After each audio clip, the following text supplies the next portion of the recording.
أسعد الله صباحكم بكل خير. واعذرونا، أقسم بالله قد أنا اشتل أتكلم بكلام يعني ما يرضيش ضميري إني أخرج الكلام دي الساعة عن غالب القاضي.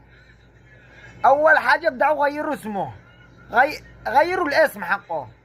فضحنا أول اسم حقه هذا غالب القاضي. غالب القاضي شوه بالقضاء وشوه بالمحاكم حق اليمن.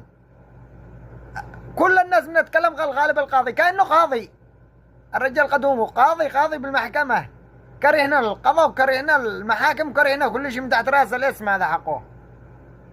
الناس يندوا له صلاة المساكين المغتربين نروح يرسلوا له بصلاتي ويروح ينديه للمساكن ويروح ياخذ الرقومات حقه ويتصور معاه ورجع ياخذ الرقومات تواصل من عبر الكواليس ورا الكواليس. يا شباب اللي عنده صلاة اللي عنده حاجة يا أخي رعى بيتك أحواج يا أخي ندل أصحاب قريتك للمساكين.